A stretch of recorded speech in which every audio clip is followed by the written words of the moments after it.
This is the story of how cycle camping came to be invented back in 1897 by a man called T.H. Holding, who was a London tailor, also an expert cyclist, sailor, and all sorts of other things.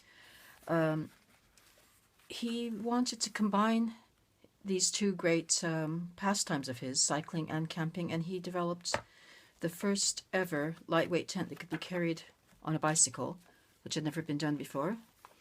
There's even instructions in this book on how to make your own tent.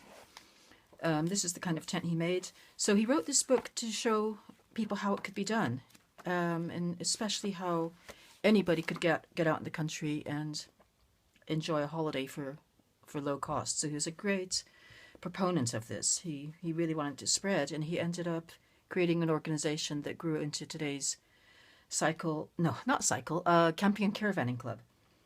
So I really wanted this story to be retold. I wanted to make it into a graphic novel because why not? Best way to do it. The language is very old, very quite idiosyncratic. His personality really comes across, and that's one of the things that I definitely wanted to save, as it were. So my first step was to photocopy the entire book and mark all the bits of dialogue, of which there aren't all that many, and some pages less than others, all the text that I could use, so that I could tell the whole story in his own voice. Then I took that text and adapted it into page layouts here, using loose leaf binder and post-it notes, so that as I drew them, if I made a mistake or had another thought of how it could be done better, I could simply move the panels around and I wasn't stuck having to start over again from the beginning of a notebook, which is how I unfortunately began the project. So I had a couple of false starts.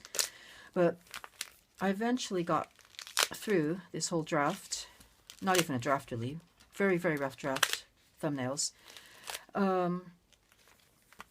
And part of the purpose of this was to find out exactly how long a project is this anyway, and it got to be 140 pages, which is fairly long and it's going to be a lot of work, but I couldn't really make it any shorter because there's such a lot to tell. It's a travelogue, it's a social history of Ireland in Victorian times, and it's a how-to manual. So, having done that, I then began to draft it up properly. And I bet these probably are really shiny because they're under plastic, but these are, oh yeah, that's more like it. These are some of my draft pages that I've started, and I got up to about 28 of them, and now I'm trying to take the drafts and do them up properly. So I'm just going to show you what that process is like.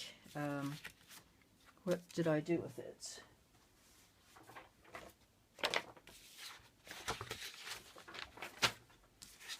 There we go. So this is one of those draft pages, which I'll show you what it looks like in here. Some of them have changed quite a bit, and some of them not all that much.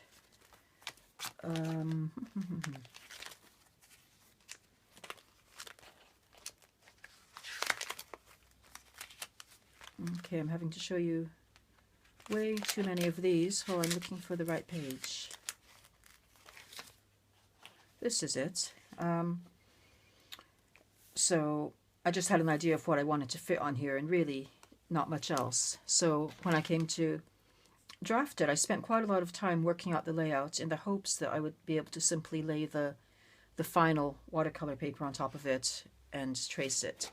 So sometimes that happens. So here's the proper version, and what I'm doing is putting on the light table, saving the bits that I like, but at this stage I'm also doing quite a lot of moving things around. You can't really tell until you see it all together how it really fits. You're looking at double page spreads and everything. So one thing that's quite important is getting the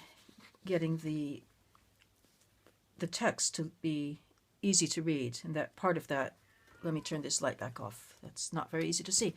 Part of that is to have it be a consistent size. Even though I'm hand lettering it, I do want it to be, as neat as is reasonable. So I've got this marvelous line spacer, whatever it's called, where you just stick a pencil in these holes, and you can make guidelines for where you're going to letter at a nice consistent width. So yeah, that's what I've started, and who knows how many years it's going to be until it's finished, but I'm enjoying it, and I will be back to report when I've got a little bit more done.